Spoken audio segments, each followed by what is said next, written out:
Gaza के पुराने कदीम इलाके में बिजली की तारों से लटकती हुए रोशनियां कभी कभी हाई जगमगाती थी। वहाँ एक छोटा सा मकान था जहाँ अमल अपने 3 बच्चों के साथ रहती थी, यूसुफ 12, लेला 8 और सबसे छोटी सारा 4। अमल का चेहरा उम्र से ज़्यादा थकवा दिखता, मगर उसकी आंखों में अब भी एक गहरी रोशनी थी, वो रोशनी जो हर नई सुबह को जीने की ख्वाहिश जगाती। अमल का शौहर खालिद पहले एक छोटे से कारीगर था, मिट्टी से छोटे खिलौने बनाता, बाजार में बेचता। जब जंग ने उनकी जिंदगी में दखल हुआ, खालिद ने अपनी किस्मत का दरवाज़ा खोल दिया और वो लौटकर नहीं आया।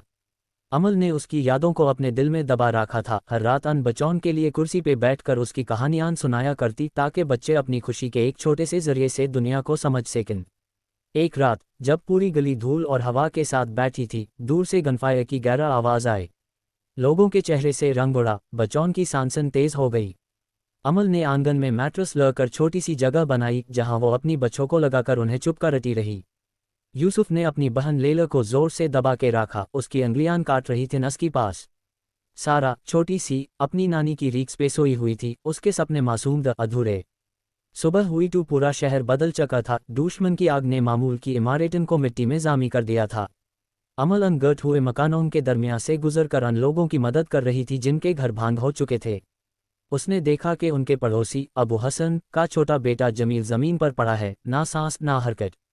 अमल ने अपने हाथों से जमील को जागाकर जोर से उसकी छाती पर हाथ रखा, दुआ करते हुए आंखों से आंसू बैठ रहे। जमील ने धीरे से आंखें खोली। अमल की वो छोटी सी मुस्कुराहट अन दोनों के दरमियान नई जिंदगी की ला थी। वक्त के साथ गाज़ा की सड़कों पर छोटे छोटे बाजार दोबारा स्थल स्टा पर खुलने लगे, मगर रूह में अब भी है तकलीफ। अमल ने बच्चों को स्कूल भेजने की कोशिश की, लेकिन स्कूल की इमारत बर्बाद थी। उसने अपनी मिट्टी की पॉटरी को बेचना शुरू किया, फिर भी पैसा कम पड़ा। एक दिन जब अमल बाजार से लौट रही थी, उसके हाथ में एक पुरानी किताब थी, क्विज़ और कहानियाँ, जिसे उसने अपने बच्चों के सपने सजाने के लिए खरीदा। वो रात जब अमल ने कहानियाँ सुनाई, यूसुफ की आंखों में नई उम्मीद जागी। यूसुफ, जो पहले सिर्फ खेलने वाला लड़का था, अब ज़्यादा गहरा सोचने लगा। उसके दिल में सवाल उभरने लगे, क्यों उनके दिन और रात इतने बदल गए? क्यों उसके दोस्त अब शहर में कम नजर आते? यूसुफ ने सोचा कि अगर वो अपनी कहानी सबको सुना सके तो शायद लोग उनके दर्द को समझ सकें। उसने एक खराब मोबाइल उठाया, कैमरा पूरा ठीक नहीं था, माइक्रोफोन भी कमज़ा था, लेकिन उस मोबाइल में उसके अंदर एक बड़ी ताकत थी, उसका जज्बा। रात को जब घर में थोड़ा सा सुकून होता, यूसुफ चुपके से गांव के एक कोना पर जाकर अपनी छोटी सी डायरी में लिखने लगा। वो रोज़ कुछ अल्फाज, तस्वीरें और छोटी छोटी वीडियोस बनाता। एक वीडियो में वो ऐसे बच्चों को दिखाता जो मिट्टी पर तंबूर बजा रहे थे, दूसरी वीडियो में अमल को उनके छोटे से चक्की पर आटा पीसते हुए दिखाता, तीसरी वीडियो में वो बूटी की तरह गट हुए घरों के इख्तिलाफ को नज़र में लाता।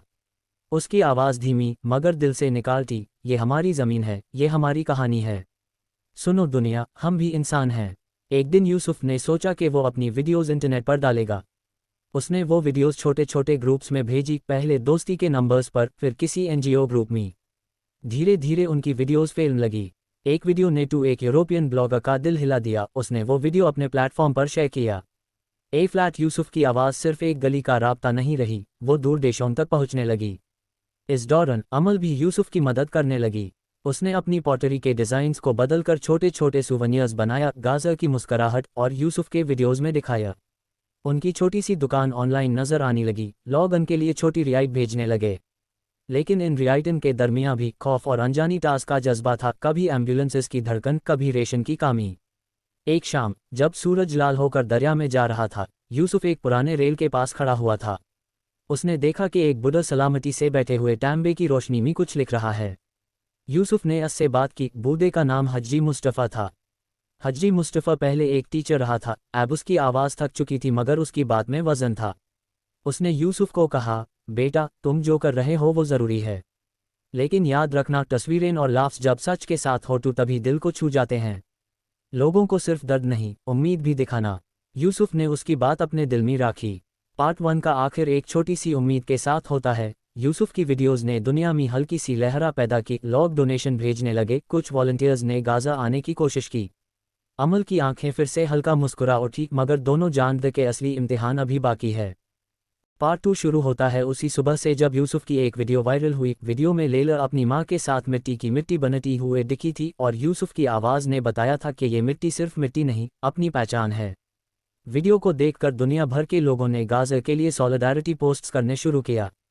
कुछ रिपोर्टर्स ने अमल से राब्ता किया। अमल पहले शर्माती रही, मगर फिर अपने बच्चों के मुस्तकबिल को देखकर हुसूल से बात करने लगी। मगर जंग का आलम अब भी ख़त्म नहीं हुआ। एक दिन सुबह जब हवा ठंडी थी और कागज़ के पट्टे सिटकॉम पर भटक रहे थे, एक नई अटैक की खबर आई। अमल के दिल में एक अजीब सा डर समाया। उसने बच्चों को एक बार और मजबूत से गले लगाया। यूसुफ ने अपने कैमरा का लेंस अपने बहन लैला पर रख कर कहा, अगर कुछ हो गया तो मेरी वीडियो दुनिया को बता देगी। अमल ने ऐसे आंखों से कहा, बेटा तुम अपनी ज़िंदगी संभालो, तुम मेरे लिए सब कुछ हो। इस अटैक के बाद अमल के आसपास का इलाका ज़्यादा खराब हो गया। उनका छोटा सा घर भी नुकसान में था। लोग शेल्टर सेंटर्स की तरफ चल दिए। अमल ने अपनी कुछ चीज़ों को एक प्लास्टिक बॉक्स में रखा। उसमें खालिद की एक पुरानी तस्वीर, यूसुफ की डायरी और लैला का खिलौना। शेल्टर सेंटर में लोग एक दूसरे की कहानियां सुनेट एक दूसरे के लिए चावल और पानी शेयर करते। यूसुफ ने देखा कि वहाँ भी छोटे सेवा के काम चल रहे थे। डॉक्टर, काउंसलर, वॉलंटियर्स सब एक छोटी सी फैमिली की तरह जड़ चुके थे। शेल्टर में यूसुफ ने एक और लम्हात देखी, एक छोटी सी लड़की नादिया जो आंखों में डर लेकर बैठी थी। उसके माँ बाप बहुत दूर थे। नादिया की मासूमियत यूसुफ को उसकी अपनी बहन की तरह लगी। यूसुफ ने नादिया का हाथ पकड़ा और अपनी छोटी सी कहानी उसको सुनाई। धीरे धीरे नादिया की आंखें गिरिया सी मुस्कुराने लगी। अमल ने देखा कि यूसुफ की छोटी सी कोशिशों से कितने लोगों के चेहरों पर मुस्कुराहट आ रही है। जब जमील की तबीयत एक दिन बिगड़ गई, अमल ने सबके लिए रेशन अरेंज करने की कोशिश की, मगर रेशन लिमिटेड थे। लोग तनाजुल में थे। अमल ने अपने दोस्तों से कहा, हम एक दूसरे का सहारा बनेंगे, जो कुछ है यूज़ बांट लें। उन्होंने रेशन को सेंटर्स में इक्विटेबल तरीके से बांटना शुरू किया। ये छोटी छोटी इंसान दोस्ती के लम्हे थे जो लोगों को मजबूत बनेट। एक महीने के बाद यूसुफ के वीडियोज़ पर एक स्ट्रॉन्ग इंटरनेशनल NGO ने इंटरेस्ट दिखाया। उन्होंने अमल और यूसुफ से राब्ता किया और उनका सपोर्ट करने का वादा किया, लेकिन साथ ही उन्होंने कहा कि सिक्योरिटी सिचुएशन के कारण सब कुछ प्लान के मुताबिक नहीं हो सकता। यूसुफ और अमल ने वो ऑफ़र अप्रिशिएट किया, लेकिन जैसे हाई राहें खुली, उन्होंने डिसाइड किया कि वो ज़्यादा से ज़्यादा लोगों की कहानियाँ रिकॉर्ड करेंगे, लोगों की मुसीबत को आवाज़ देंगे, लेकिन उम्मीद और हिम्मत भी दिखाएंगे। इस दौरान यूसुफ की आवाज़ में एक नई पहचान आई। उसने डॉक्यूमेंट्री बनाना शुरू की। डॉक्यूमेंट्री में वो सिर्फ दर्द नहीं दिखाता, वो उनके रोज़मर्रा के छोटे चांद लम्हों को भी कैप्चर करता। बच्चों की खिलखिलाहट जब वो मिट्टी से खेलते, एक छोटी सी बेकरी का चूल्हा जाला हुआ, एक टीचर जो चीज़न को समझा रहा था, और लोग जो अपनी ज़मीन से प्यार करते। डॉक्यूमेंट्री का टाइटल अमल ने सोचा, फ़लस्तीन ज़मीन के गीत। डॉक्यूमेंट्री जब ऑनलाइन गई तो दुनिया भर में इसने रेजोनेंस पैदा किया। कुछ मुसलसल पोस्ट्स और मैसेजेस ने डिसीजन मेकर्स को भी प्रोवोक किया। कुछ छोटे कैंपेन्स चल पड़े, humanitarian aid, medical supplies, educational kits के जरिए। अमल और यूसुफ को छोटे छोटे अवार्ड्स और रिकॉग्निशन मिलने लगे, लेकिन उन दोनों ने हमेशा याद रखा कि असली इनाम उन लोगों का सुकून है जो अब रोज़ी रागी लेकर अपने बच्चों को खिलाते। लेकिन ज़िंदगी सिंपली सिर्फ अवार्ड से नहीं बनती। एक दिन जब यूसुफ घर वापस आया तो उसने देखा कि उनके घर के पास का छोटा सा बाग जहां पहले वो खेलता था अब वापस खिलता जा रहा था। लोग अपनी रोज़ी के साथ छोटे से फूल भी बोया कर रहे थे। अमल ने एक बीमार पर्द को पानी दिया, कुछ औरतों ने एक छोटा सा कम्युनिटी किचन चले। गाज़ा के लोगों की छोटी छोटी कोशिशें शहर को धीरे धीरे जिंदा कर रही थीं। कहानी के आखिरी हिस्से में एक बड़ा इवेंट हुआ जब यूसुफ और अमल ने अपनी डॉक्यूमेंट्री एक छोटे से थिएटर में दिखाए। लोगों की आंखें गीली थी। स्क्रीन पर गाज़ा के छोटे लम्हे, उनके दर्द और उनके मुस्कुराहट, सब कुछ आया। स्क्रीन के बाद खामोशी थी, फिर जोरदार टलियन की गूंज। लोगों ने अपनी कहानियां बयान किया, एक दूसरे को गले लगाया। अमल ने क्राउड को देखा और अपने बच्चों के साथ खड़ी होकर सोचा, हमारी ज़मीन, हमारा ख्वाब, हमारी ज़िंदगी हमारे पास अब भी है। कहानी का आखिरी मंजर ये है, अमल, यूसुफ, लैला और सारा एक छोटी सी छत पर खड़े थे। रात का आसमान साफ था, सितारे चमक रहे थे। यूसुफ ने अपनी माँ का हाथ पकड़ा और कहा, अम्मी, एक दिन हमारी आवाज़ दुनिया तक पहुँच गई, मगर हमारी असल मंजिल अभी भी है, अमन और इज्जत से जीना। अमल ने मुस्कुराते हुए कहा, बेटा, तुमने बता दिया कि चाहे कितना हाय अंधेरा क्यों ना हो, अगर रोशनी छोटे छोटे लोगों के अंदर हो तो अंधेरा हरास हो जाता है। फ़लस्तीन सिर्फ ज़मीन नहीं, एक रूह है जो कभी ना मरेगी।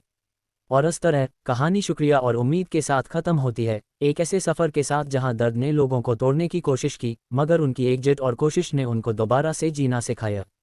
गाज़ा अब भी यूं का सामना करता है, मगर अमल और यूसुफ जैसी हज़ारों कहानियां दुनिया को याद दिलाती हैं कि इंसानियत अब भी जिंदा है।